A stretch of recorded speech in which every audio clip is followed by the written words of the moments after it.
पिछले क्लास में हम लोग शुरुआत किए थे कौन सा, माइटोसिस, समझ गए। आज इसको पूरा ख़त्म करेंगे पूरा समरी के साथ। माइटोसिस समझ में आता है ना।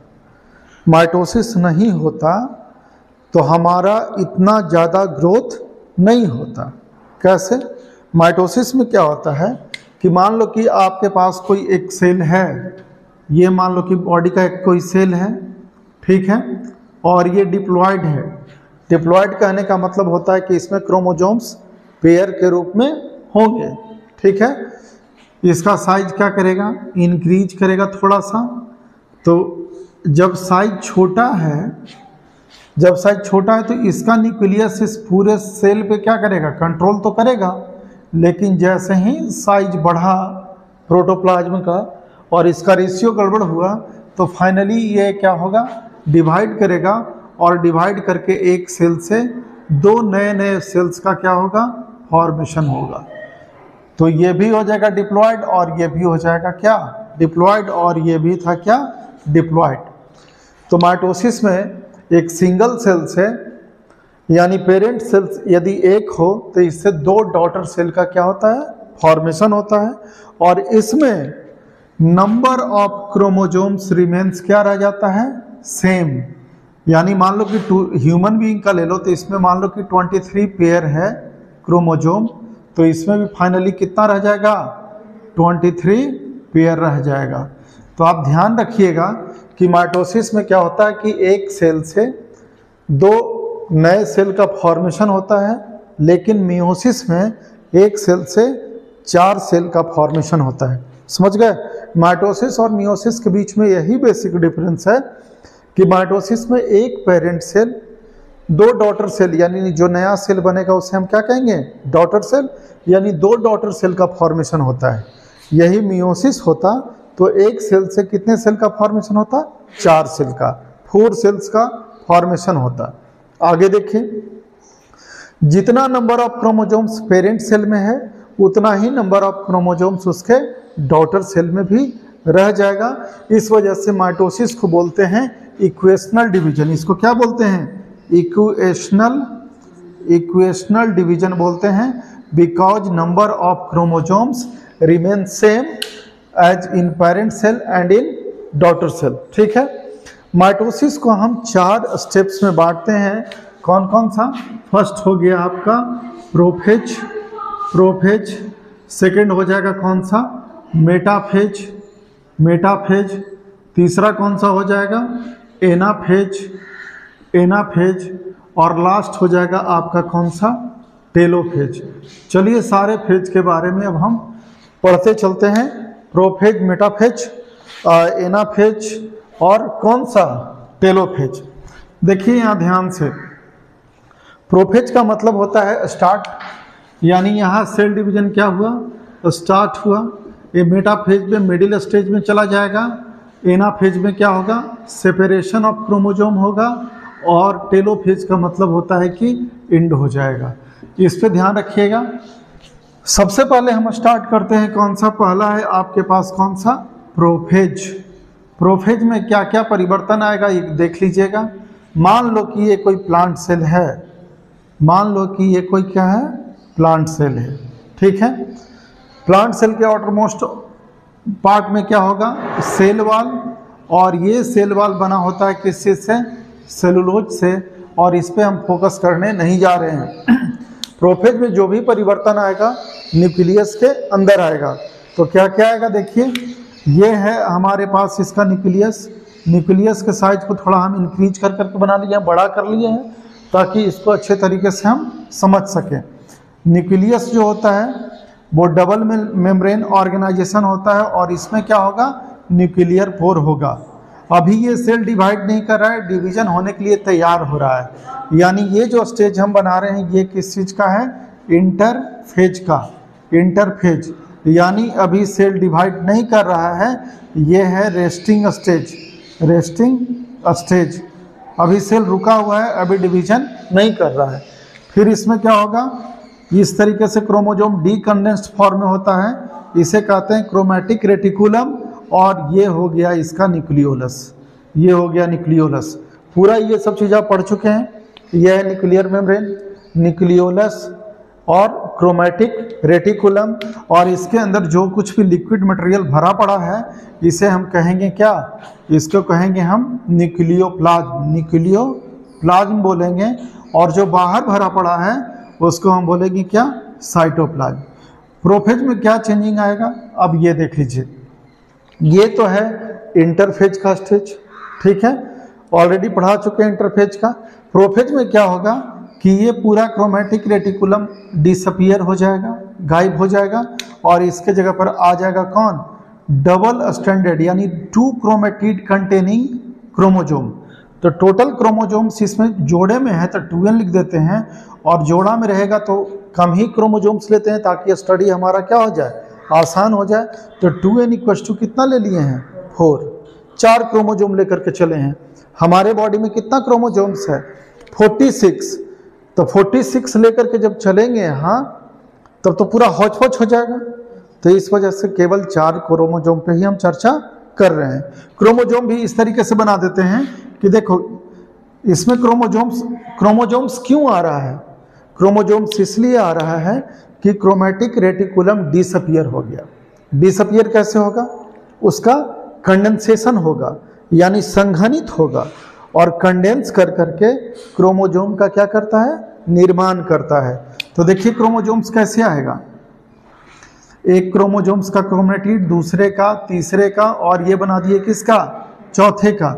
और देखिए इस तरीके से एक क्रोमोजोम में 2 क्रोमेटिड्स होगा, ये जो ऐसे ऐसे करके खींचे ना उसको क्रोमेटिड्स बोलेंगे, और बीच बीच में जो है इसको सेंट्रोमियर बोलेंगे। तो ये देखिए ये क्रोमेटिड हो गया, और ये बीच वाला ये सेंट्रोमियर हो गया, क्रोमेटिड हो गया, और ये क्या हो गया, सेंट्रोमियर हो गया, क्रोमेटिड हो गया, और ये क्या हो गया, सेंट्रोमियर हो गया। ठीक है, कोई तकलीफ यहाँ तक के नहीं। तो प्रोफेज में आप देखेंगे कि क्रोमैटिक रेटिकुलम गायब हो गया, उसके जगह पे आया है कौन सा, उसके जगह पे आया डबल स्ट्रैंडेड या एक क्रोमोजोम जिसके पास 2 क्रोमेटिड है। ये जो स्ट्रक्चर है ना इसको बोलेंगे क्रोमेटिड। इसका न्यूक्लियोलस क्या हो जाएगा, डिसअपियर हो जाएगा, समाप्त हो जाएगा, डिफ्यूज हो जाएगा, अपने मटेरियल को एकदम डिफ्यूज कर दिया। न्यूक्लियोलस बना हुआ होता था डीएनए का, आरएनए का और प्रोटीन का, और जो आरआरएनए का फॉर्मेशन होता है उसका फॉर्मेशन करने का काम किसका होता है, न्यूक्लियोलस का होता है। अब धीरे धीरे करके न्यूक्लियर मेम्ब्रेन क्या होगा, गायब होता चला जाएगा। तो न्यूक्लियर मेम्ब्रेन इससे हम क्या कर दिए, फाइनली न्यूक्लियर मेम्ब्रेन क्या हो गया, समाप्त। ठीक है ये गायब हो गया। जैसे ही ये गायब हुआ न्यूक्लियर मेम्ब्रेन, तो न्यूक्लियोप्लाज्म और साइटोप्लाज्म आपस में क्या हो जाएगा, मिक्स कर जाएगा। तो मिक्स कर गया तो इसको भी अब हम क्या कर लेते हैं, हटा लिए कि मिक्स कर गया है। ठीक है, समझ गए। न्यूक्लियर मेम्ब्रेन आपको दिखेगा नहीं, साथ साथ में इसमें जब कोई सेल डिवीजन स्टार्ट होता है तो ना तो इंडोप्लाज्मिक रेटिकुलम दिखेगा, ना गोल्जी बॉडी दिखता है, समझ गए। इस तरीके का कोई स्ट्रक्चर आपको नहीं दिखता है, न्यूक्लियर मेम्ब्रेन भी आपको नहीं दिखेगा। फिर अपीयरेंस किस चीज़ का होगा, अपीयरेंस होगा थिन थ्रेड लाइक इस तरीके का स्ट्रक्चर को, जिसको बोलते हैं ट्यूबुलिन थ्रेड्स, जिसको क्या बोलते हैं, ट्यूबुलिन थ्रेड्स बोलते हैं। और ये बना होता है ट्यूबुलिन प्रोटीन का। चूंकि ये प्लांट सेल लिए हैं, ठीक है, तो इस वजह से इसमें सेंट्रोसोम और सेंट्रियोल को नहीं बनाया गया है। लेकिन यदि ये होता क्या एनिमल सेल, तो सेंट्रोसोम और सेंट्रियोल्स इसके अपोजिट पोल के तरफ जाते हैं। अब पोल किसको कहते हैं, ये जो एरिया है टॉप वाला इसको बोलेंगे पोल, इसको भी बोलेंगे क्या, पोल। और जो बीच से एक इमेजिनरी लाइन ऐसे खींचेंगे इसको बोलेंगे हम इक्वेटर। क्या बोलते हैं इसको, इक्वेटर बोलते हैं। एरिया समझ गए। तो एनिमल सेल होता तो सेंट्रोसोम और सेंट्रियोल अपोजिट पोल की तरफ जाता, समझ गए, और जा कर करके एक थ्रेड लाइक स्ट्रक्चर बनाता जिसे हम बोलते हैं एस्टर। उसको क्या बोलते हैं, एस्टर। और एस्टर के मदद से ट्यूबुलिन प्रोटीन का फॉर्मेशन, इस तरीके से ट्यूबुलिन थ्रेड्स का फॉर्मेशन होता। तो एनिमल सेल में चूंकि एस्टर का फॉर्मेशन होता है तो वो कहलाएगा एस्ट्रोल माइटोसिस। प्लांट सेल में एस्टर यहाँ नहीं बना रहे हैं तो ये कहलाएगा एनेस्ट्रल माइटोसिस। दोनों समझ गए, एस्ट्रल और एनेस्ट्रल। एनेस्ट्रल का मतलब नॉट, यानी जिसमें एस्टर का फॉर्मेशन नहीं हो। क्लियर हुआ? तो इतना जो चेंजिंग आएगा वो आएगा किसमें? प्रोफेज में। किसके प्रोफेज में? माइटोसिस का जो फर्स्ट स्टेज है कौन सा? प्रोफेज में, उसमें इतना बदलाव आएगा। प्रोफेज के बाद अब हम बात करते हैं दूसरा स्टेज है कौन सा? सेकेंड स्टेज है आपका मेटाफेज। मेटाफेज कौन सा फेज? बेटाफेज नहीं, मेटाफेज, ठीक ना? मेटाफेज। मेटाफेज में देखो कि क्या होगा, सोचो। जितना आप क्रोमोसोम देख रहे हैं ये क्रोमोसोम थिकर होगा एंड शॉर्टर होगा, यानी छोटा होगा और मोटा होगा। कैसा होगा? छोटा होगा और मोटा होगा। तो ये सेल वॉल तो हम ऐसे ही बना देते हैं। ये आउटर बाउंड्री हो गया। ये स्टेज हम बना रहे हैं किस चीज का? मेटाफेज का। मेटा यहाँ से एक इमेजिनरी लाइन यदि हम खींचे तो ये क्या हो जाएगा? इक्वेटर। इक्वेटर। और ये वाला लाइन क्या, यहाँ क्या कहलाएगा? पोल। और ये कहलाएगा पोल। ठीक है। मेटाफेज जैसा कि हम लिख दिए हैं कि क्या मिडिल स्टेज है। इसमें क्या होगा कि क्रोमोसोम्स थिकर होगा और शॉर्टर, हिंदी में छोटा होगा और मोटा होगा। और जितने भी क्रोमोसोम्स हैं वो सब के सब इक्वेटर पे आकर के अरेंज हो जाएंगे, यानी सच जाएंगे। कहाँ चले जाएंगे? इक्वेटर पे आकर के सच जाएंगे। जिसमें इसका जो सेंट्रोमियर है वो बीचों बीच में आ जाएगा। तो देखो, एक क्रोमोसोम्स का सेंट्रोमियर, दूसरे का, तीसरे का, और ये किसका है? चौथे का। आपने लेकर के चला है क्या? 2n = 4। 4 ही क्रोमोसोम पे लेकर के चले हैं। तो ये सेंट्रोमियर है। और देखिए इसका क्रोमेटिड, इसका क्रोमोसोम क्या हो रहा है? थिकर हो गया है, शॉर्टर हो गया है। इसके तुलना में देखो, इसका क्रोमेटिड एकदम कंडेंस्ड हुआ है कि नहीं? तो ये छोटा हो गया और कैसा दिखेगा? मोटा। तो छोटा और मोटा होने की वजह से ना माइक्रोस्कोप पे आसान तरीके से इसे हम क्या कर सकते हैं? देख सकते हैं। क्लियर? तो सारे क्रोमोसोम्स ऐसे क्या हो चुके हैं आपका?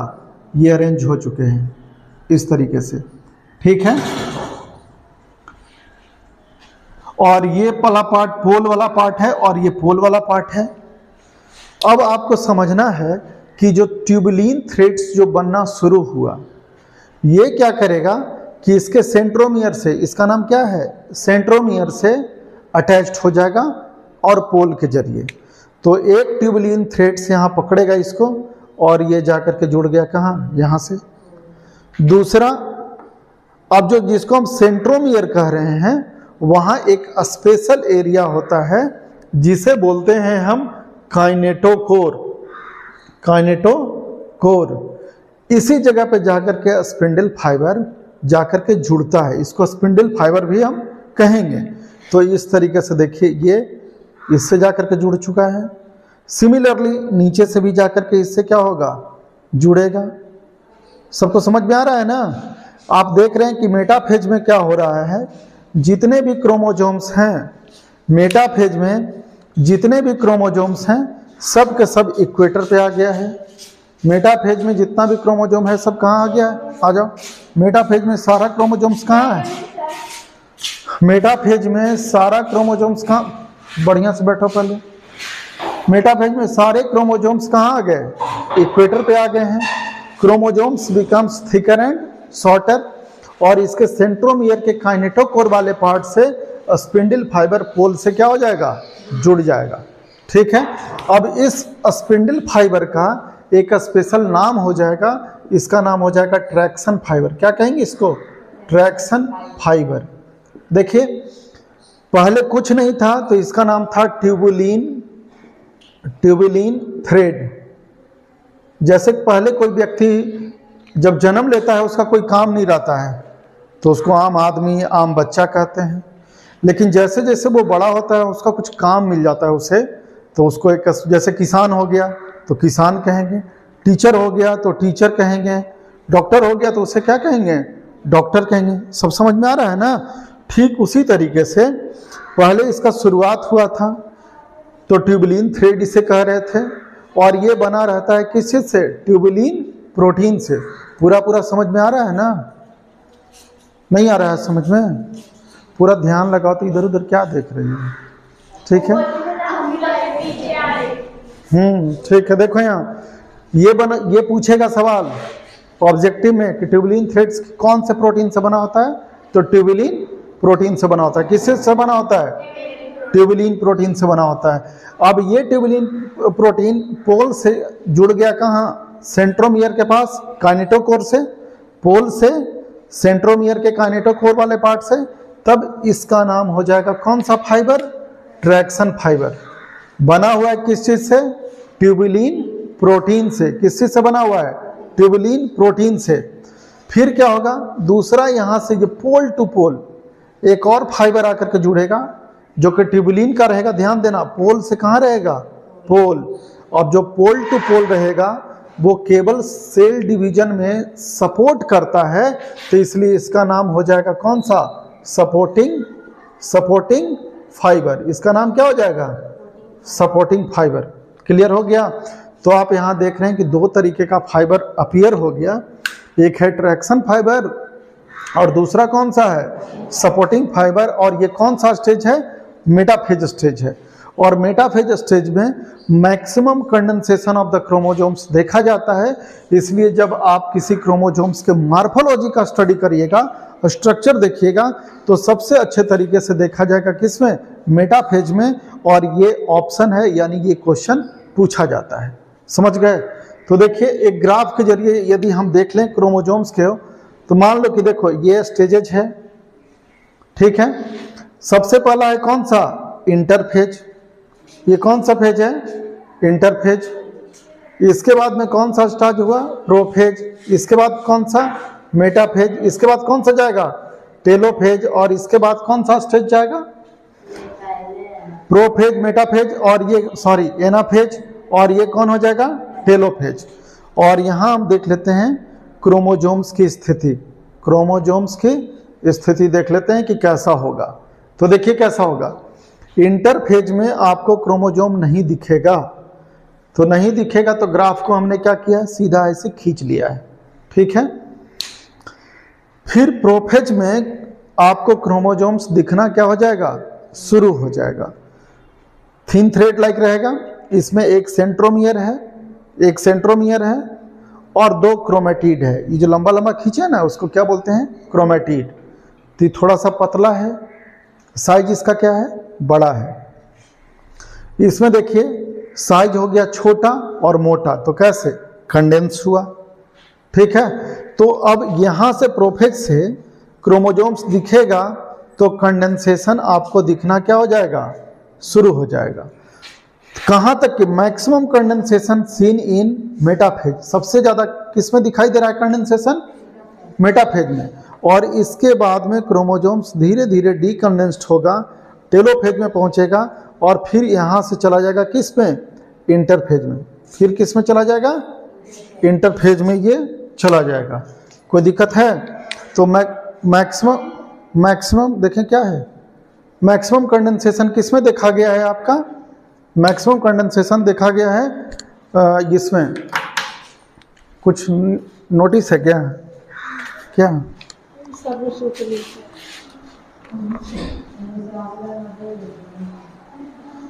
ओह,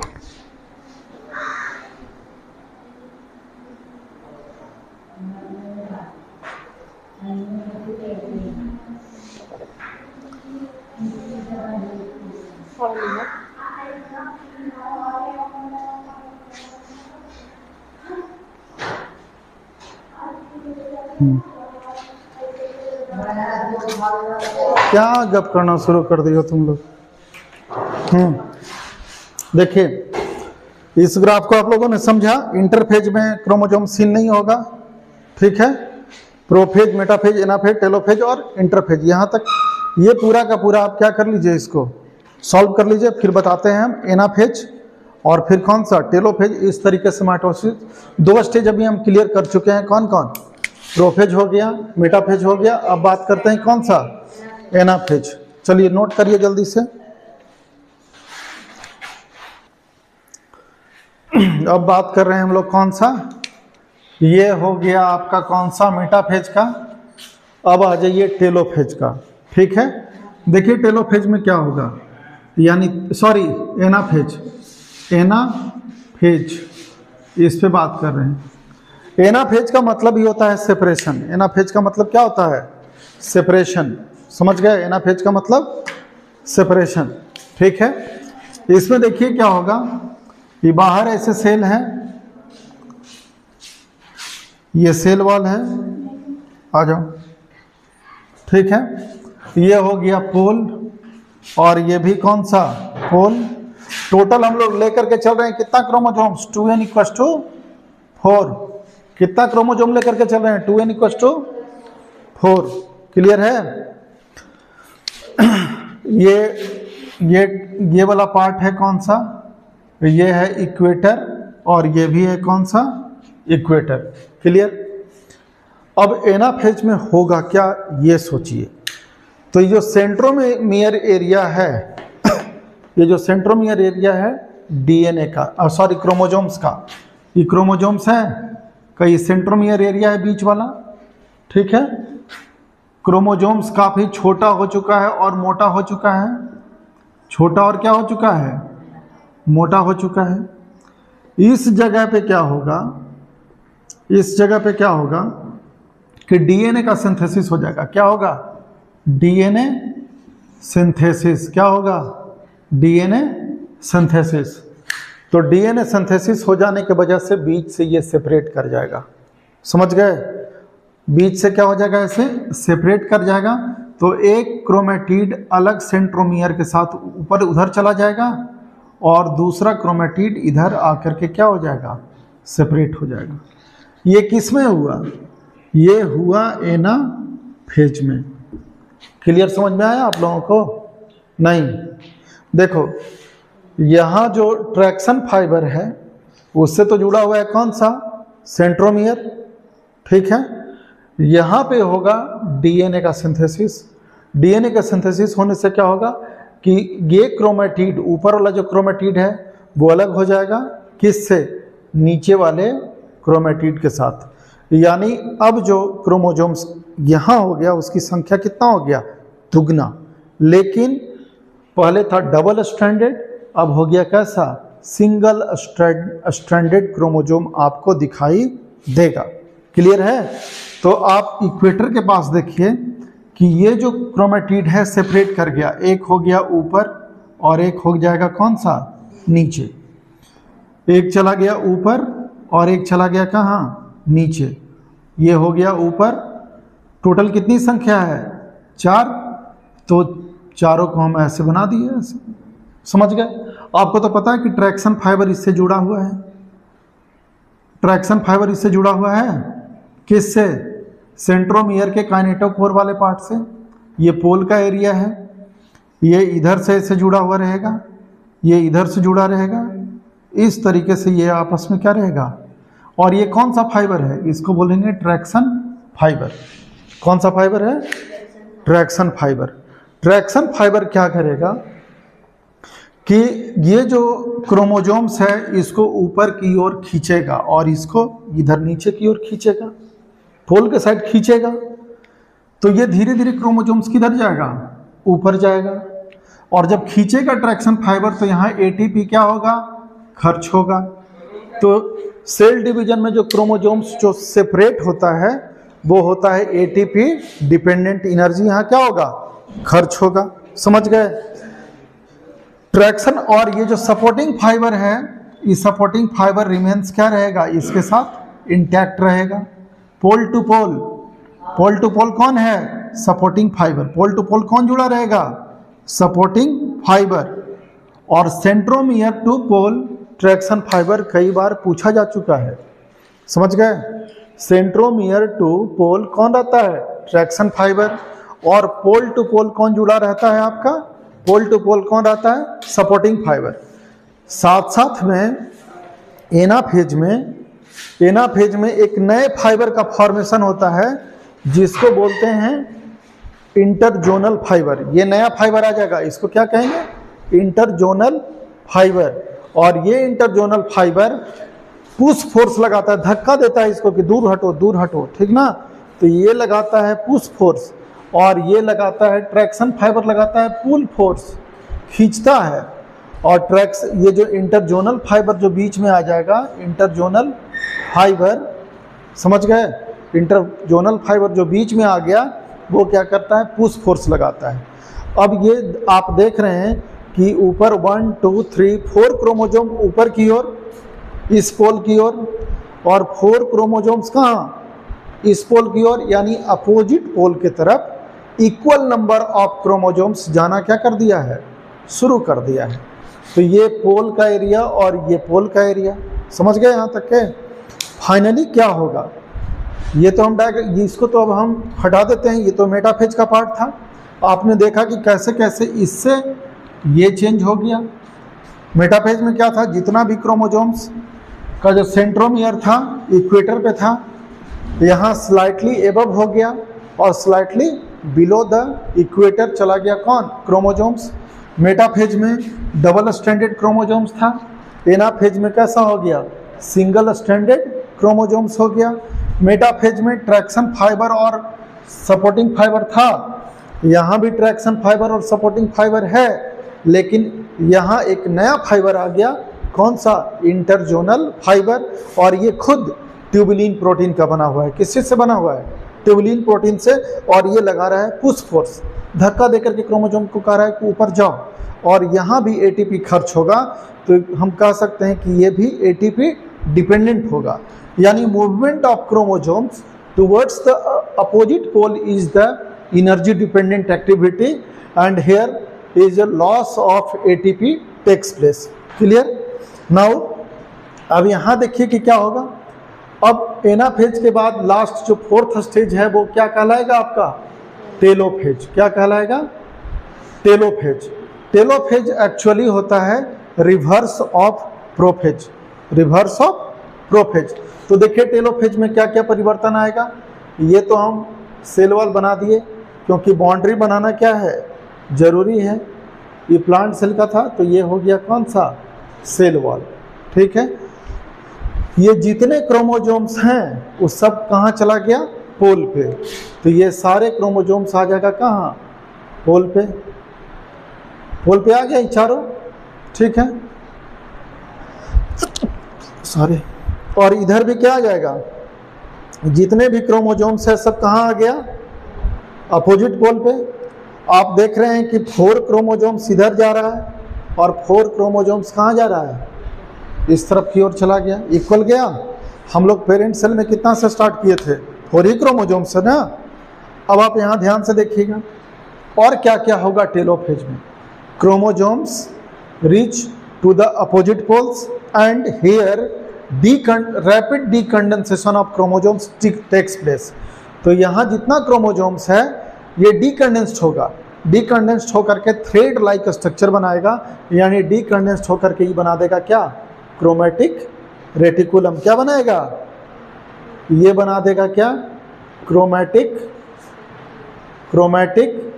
रेटिकुलम। समझ गए। और कितना क्रोमोजोम इधर गया है, 4, और इधर भी कितना, 4। ये दोनों पेयर में है, तो ये भी 2n और ये भी 2n। अब उल्टा क्या होगा, जो न्यूक्लियर मेम्ब्रेन गायब हो चुका था वो न्यूक्लियर मेम्ब्रेन यहाँ फिर से क्या हो जाएगा, आ जाएगा। न्यूक्लियर मेम्ब्रेन आ गया। तो न्यूक्लियर मेम्ब्रेन होता है आपका कैसा, डबल लेयर में होता है, तो डबल लेयर बना चुके हैं। न्यूक्लियर पोर आ जाएगा। साथ साथ में देखिए जितना भी फाइबर है, ट्रैक्शन फाइबर, सपोर्टिंग फाइबर और इंटरजोनल फाइबर, सारे फाइबर डिसअपियर हो जाएंगे, गायब। और जैसे ही गायब होगा तो इसमें आ जाएगा न्यूक्लियोलस, न्यूक्लियोलस आ गया, ठीक है। अब इसमें एंडोप्लाज्मिक रेटिकुलम, गोल्जी बॉडी, बाकी जितने भी सेल ऑर्गेनेल्स हैं वो दिखना क्या हो जाएगा, शुरू। समझ गए। अब आप क्या देख रहे हैं कि एक सेल है, उसके अंदर कितना न्यूक्लियस आ गया है, 2 न्यूक्लियस। और आपको पता है कि एक म्यान में 2 तलवार रहता है, नहीं। अब एक ही सेल में दो दो कंट्रोल करने वाला होगा, क्योंकि न्यूक्लियस का काम है पूरे सेल को क्या करना, कंट्रोल करना। तो ये फाइनल पूरा जो आपने प्रोसेस देखा, जो कि प्रोफेज में आपने देखा था, यहाँ एक बदलाव, प्रोफेज में एक ही न्यूक्लियस था और टेलोफेज आते आते यहाँ कितना न्यूक्लियस हो गया, 2 न्यूक्लियस हो गया। तो इसी वजह से इसको कहेंगे हम रिवर्स ऑफ प्रोफेज। जो भी प्रोफेज में घटना घटा था उसका उल्टा हो गया। प्रोफेज में न्यूक्लियर मेम्ब्रेन गायब हो गया था, यहाँ न्यूक्लियर मेम्ब्रेन आ गया। प्रोफेज में क्रोमैटिक रेटिकुलम गायब होकर के क्रोमोजोम्स बन गया था, यहाँ क्रोमोजोम्स डीकंडेंस्ड होकर के फिर से क्या बना दिया, क्रोमैटिक रेटिकुलम बना दिया। वहाँ न्यूक्लियोप्लाज्म और साइटोप्लाज्म मिक्स हो गया था, यहाँ क्या हो गया, दोनों फिर से सेपरेट हो गया। समझ गए? वहाँ ट्यूबुलिन थ्रेड्स का बनना शुरू हुआ था, यहाँ ट्यूबुलिन थ्रेड्स जो किसी भी फॉर्म में था डिसअपियर हो गया। क्लियर है यहाँ तक के? तो ये पूरा का पूरा प्रोसेस हो गया किस चीज़ का, टेलोफेज का। ठीक है, अब आप इसके बाद पढ़िएगा साइटोकाइनेसिस। इसके बाद क्या पढ़िएगा, यहाँ न्यूक्लियस डिवाइड हुआ एक सेल के अंदर। आपने देखा प्रोफेज से लेकर के टेलोफेज तक के कि एक न्यूक्लियस से 2 न्यूक्लियस कैसे बनता है। तो न्यूक्लियस के फॉर्मेशन को हम बोलते हैं कैरियोकाइनेसिस, या division of nucleus is known as karyokinesis. अब क्या होगा कि इसका साइटोप्लाज्म क्या होगा, एक से डिवाइड करेगा ये, समझ गए ना। तो साइटोप्लाज्म यदि डिवाइड हो तब उसे कहते हैं साइटोकाइनेसिस। तो सबसे पहले क्या होगा कि एक दो न्यूक्लियस तो बन चुका है, बहुत सारे सेल ऑर्गेनेल इधर चले गए और इधर चले गए, तो इधर उधर जाने में कुछ टूटेंगे फूटेंगे। तो जैसे एक घर का बंटवारा होता है तो कोई इस साइड आ गया, कोई उस साइड चला गया, तो सब बीच बीच में ईंट उट रखना शुरू करता है कि नहीं, टूटा फूटा ये सब सामान बाउंड्री लाइन बनाता है कि वो तुम्हारा और इधर उधर तुम झाड़ू लगाओगे, इधर हम झाड़ू लगाएंगे। तो ये भी सेल क्या करेगा कि अपना जितना फ्रैगमेंटेड पार्ट है एंडोप्लाज्मिक रेटिकुलम का, उसको बोलते हैं फ्रैगमोप्लास्ट, सब को ला करके बीच में क्या करेगा, जमा करना शुरू कर देगा। समझ गए? ये कचड़ा इधर डाल रहा है, ये कचड़ा इस तरीके से धीरे धीरे पूरा लेयर क्या हो जाएगा, ये बन जाएगा। और ये जो नया स्ट्रक्चर बनेगा इसे हम कहेंगे मिडिल लैमेला। क्या कहेंगे इसे, मिडिल लैमेला। फिर इधर से कुछ ही अपना और लगा दिया मटेरियल, तो प्राइमरी सेल वॉल, इधर भी लगाया तो प्राइमरी सेल वॉल। फिर कौन सा और मैच्योर हुआ, सेकेंडरी, कौन हो जाएगा, सेकेंडरी। अब फाइनली आप देख रहे हैं कि एक सेल से हमने स्टार्ट किया और यहाँ कितना सेल का फॉर्मेशन हो गया, 2। और यहाँ आपने दोनों प्रोसेस पढ़ा। और ये प्लांट सेल के केस में ये सेल प्लेट मेथड के जरिए साइटोप्लाज्म सेपरेट हुआ है। कौन सा मेथड के जरिए, सेल प्लेट, और बीच से गया है बाहर, तो ऐसे को कहते हैं centrifugal type of cytoplasm division. समझ गए? और ये कई बार क्वेश्चन में पूछा जा चुका है। और वही एनिमल सेल होता तो ये प्लाज्मा मेम्ब्रेन आकर के ऐसे ऐसे कंस्ट्रिक्ट कर देता, तो वो कहलाता सेंट्रीपिटल मेथड। और ये बीच से ऐसे बाहर की ओर गया है तो ये कहलाएगा सेंट्रीफ्यूगल मेथड ऑफ साइटोकाइनेसिस। ये पूरा का पूरा आपने पढ़ लिया, कौन सा, प्रोफेज, मेटाफेज, एनाफेज और टेलोफेज। समाप्त। बोलिए सियावर रामचंद्र की, नोट कर लीजिए आप। ठीक है।